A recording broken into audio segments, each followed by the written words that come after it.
Hi, we're interns from the Counseling Center at Hilo. I'm Tara. I'm Summer. And I'm Ekaterina. Today we're going to talk to you a little bit about this idea called locus of control. Summer, would you like to tell people a little bit about what that means? Yeah, I'd love to. All right.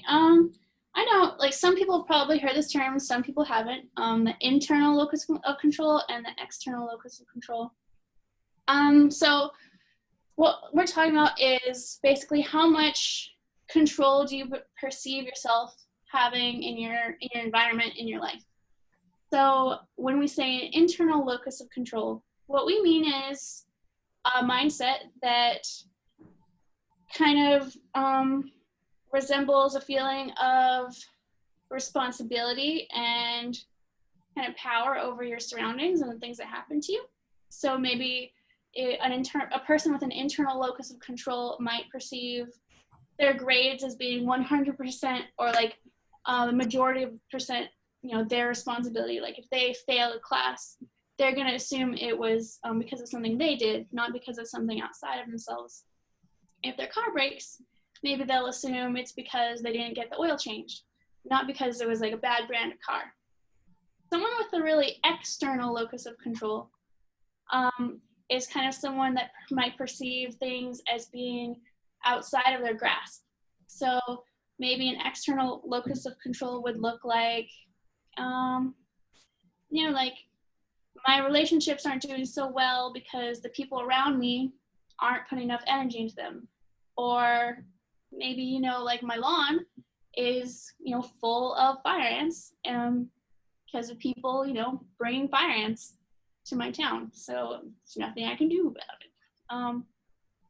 Yeah, and then there's some common, like, I would say, emotions and feelings that are attached with like both sides, the internal and the external locus of control. Some feelings I can think of that, like, someone with a really internal locus of control might end up having are feelings of maybe being overwhelmed with choices because they feel like everything's their responsibility. Someone with an internal locus of control might feel slightly more guilt or shame for things because they feel like, like they have power over things. So maybe if they do something bad or something bad happens to them, like the responsibility is on them. A person with an external locus of control might be feeling just out of control, like angry sometimes. They might be feeling resentment, some feelings of powerlessness or violation. If you have a really external locus of control, you might have trouble getting your needs met, but because you might be expecting other people to meet your needs when it's your responsibility. Yeah. Maybe do either of you guys have any input on maybe some of the differences to try to illustrate the external versus internal? Yeah, I was just also thinking about how somebody perhaps with an internal versus external locus of control, a person with an external locus of control might feel either lucky or unlucky given the situation. So something kind of goes their way. They might feel that, oh, wow, like all of this happened because of these external forces that made this happen. It wasn't something that, I did in order to make that outcome happen. And likewise, if something kind of happens that perhaps turned out worse than they expected, it kind of gives them the sense of, oh my goodness, all of these things are against me, and maybe that feeling of like unluckiness comes into play. Versus an internal locus of control, individuals kind of feel more control over events in the sense that they can exert actions to kind of make certain things happen. Yeah. And one thing I just thought of, does that mean someone with an external locus of control, when something really good happens to them, then they don't get to take the credit for it? Because then they feel like they weren't responsible for it. So like they'll just be like, oh, this was just sheer luck that, I got this job promotion, instead of being able to say, oh, hey, I really worked towards that. Right? Mm-hmm. Okay, yeah. And you may be wondering if people fall into just external or internal locus of control. And in reality, it's really more of a continuum. So you may have people who are at one extreme in terms of internal locus of control. So they may feel like everything is their responsibility, and at the other end is the external locus of control. And so they're maybe really attributing the things happening in their life to external factors. So you can fall, anywhere along this continuum. And it also may depend on the area of your life. So you may find maybe in your relationships that you have more of an external locus of control. And then maybe within your work setting, you have more of an internal locus of control. Okay, so it just all has to do with your different experiences and different parts of your life, really. But everyone, we're going to fall somewhere on that continuum.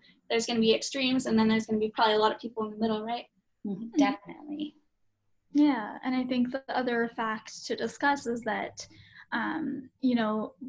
we can't control everything in our lives. We do have some control over aspects, so perhaps things like the way we think, the effort or like the actions that we put towards certain things in order to create a specific outcome that we have, or the ability to kind of be proactive. Tara, maybe you can say a little bit more about those. Yeah, so, if you kind of realize if some of the things we're saying about external locus of control are kind of resonating with you, you may kind of wonder, how can I move kind of closer to the internal locus of control and have more of those kind of positive feelings that Summer was talking about, in terms of maybe having a greater sense of control over your life. And some of those things may be just realizing that you have some control over your thoughts, over how you're interpreting the feelings that you have within a given situation. And so just kind of realizing that we have a lot more control of certain situations than we might otherwise feel that we do. And this is, I think, especially true right now, with the COVID situation. There's a lot going on that we don't have control over in this pandemic.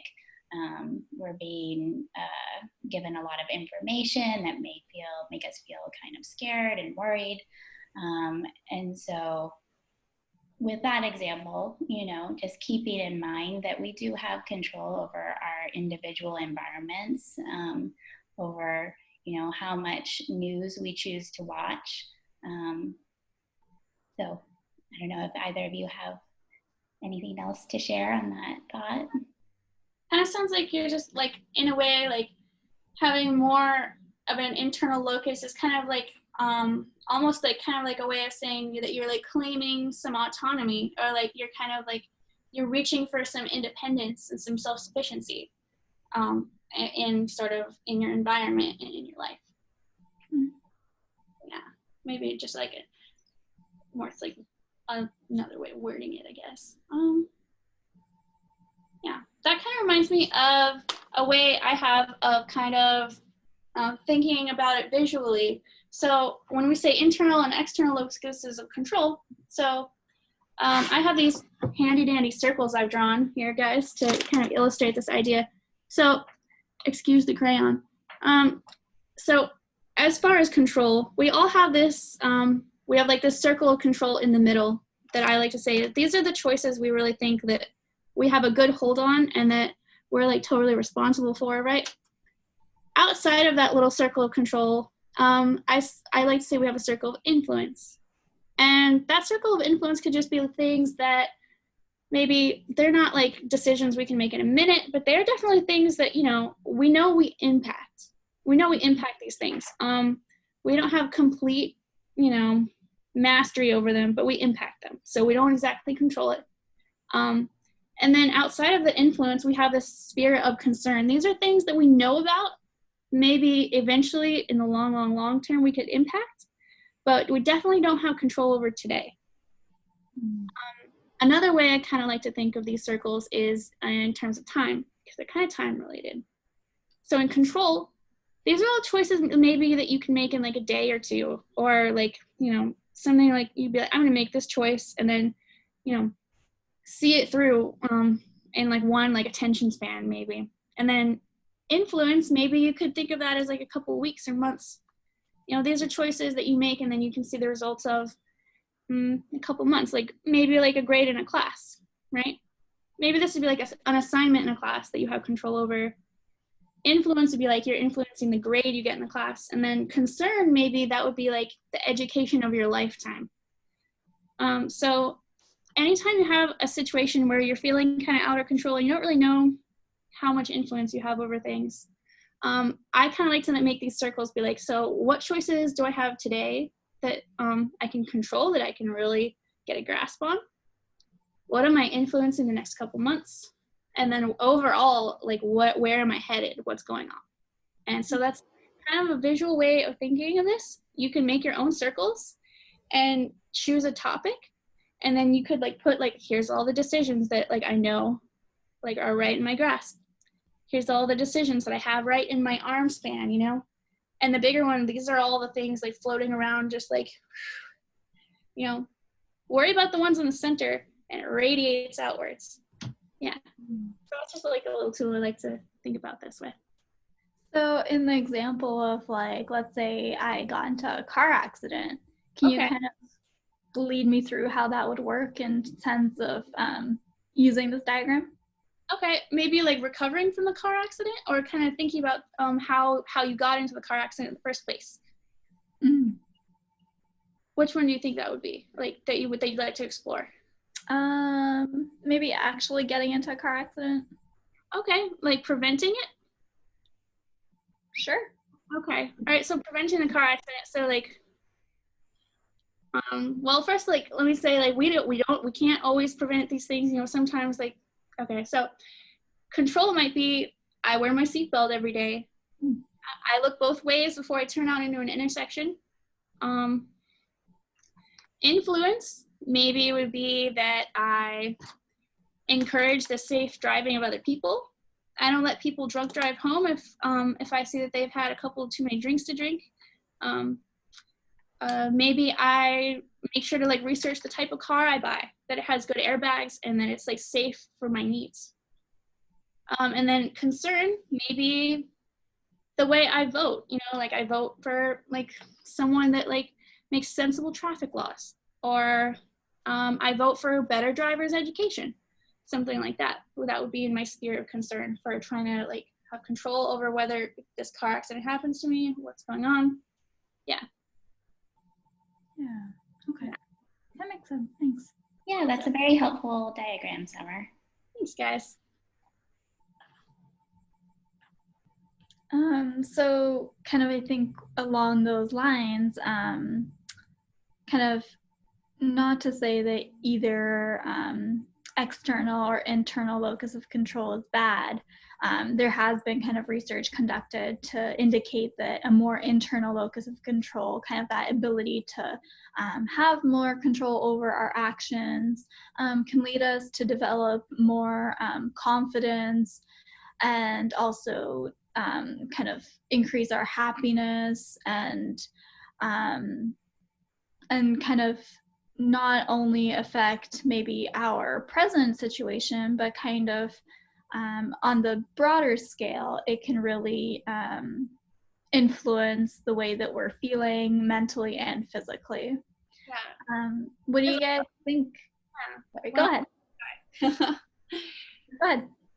Yeah, because I feel like, so that like I know that I make these decisions, right, and that I did my best to make all the decisions I could that were in my sphere of control in the short term, and then that, like, you know, I did my best in these areas too, like over a long period of time. So then there's like the kind of random chaos of the world around you. So car accidents happen, you know, accidents always happen, bad things are going to happen in life. You can't always prevent everything. You can only prevent some of them. So if a car accident does happen to me, but I've done everything I can that's in my sphere of control, and I've kind of thought it through, if a car accident does happen to me, I know that it's, probably not my fault, unless like, something I didn't account for, which totally happens. But it means that like I know it's not my fault. It kind of like it shifts a little bit of like the blame, the feeling of blame, feeling of responsibility. Yeah. Because I can kind of act confidently knowing that like I've done everything I can to make it as safe as possible. Mm-hmm. Yeah. Yeah.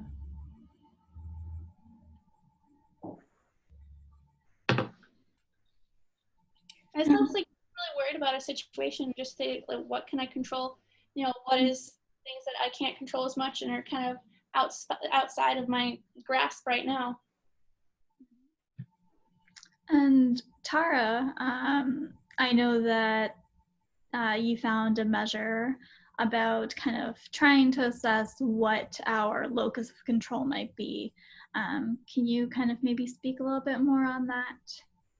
Yeah, so a measure is a way to kind of assess where you might fall on this continuum that we've been talking about in terms of locus of control. And so the measure kind of asks some questions. I believe the one I found has 20 questions.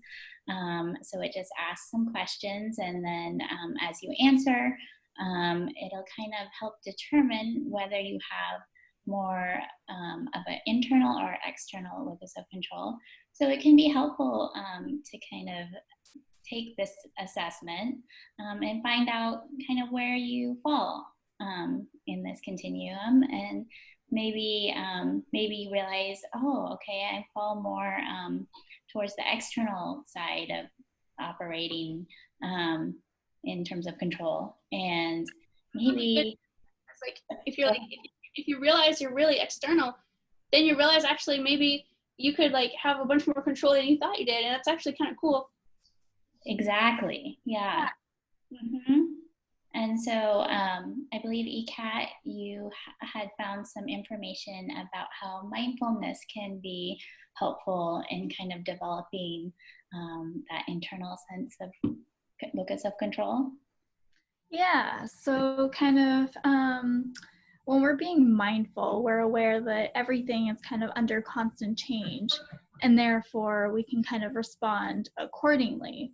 And so trying to kind of become mindful of our thoughts, was one way to kind of attain control over the way that we react to situations.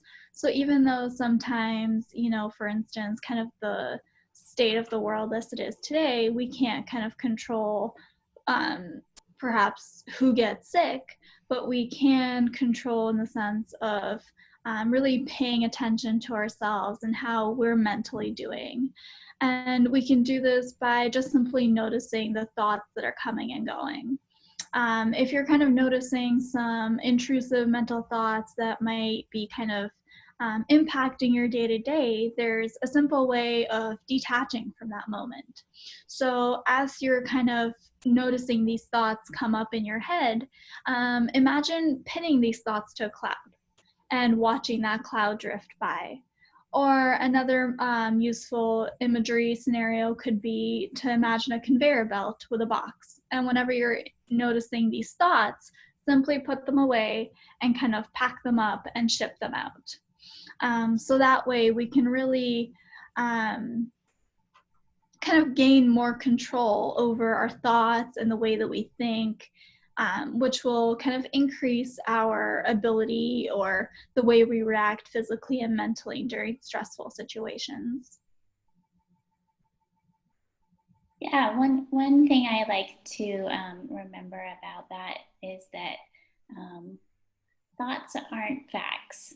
Is a helpful little phrase that kind of allows me to have a little bit more space between some of the thoughts that I'm having and the feelings that might be arising. Mm-hmm. Yeah, absolutely. It's kind of that aspect of, thoughts will come and go, but it's kind of how we react to those thoughts that kind of define us in the way that others may see us. Maybe it'd be helpful to actually write them down and like literally pin them to something. I think about like pinned it up. Mm-hmm. Right. Yeah, that is also it can be like a study tool if you're kind of having difficulty concentrating and you're finding that all these thoughts are coming into your mind.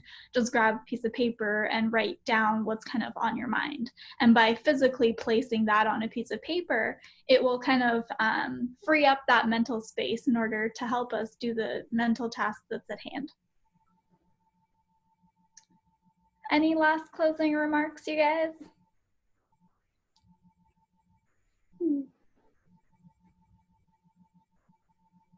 No?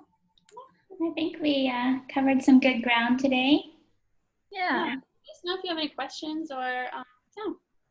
And go ahead and try to take an assessment and figure out where you lie and where to go from there. It can be helpful. Yeah. We hope you've learned a lot from that, and we'll see you guys next time. Thank you. Bye.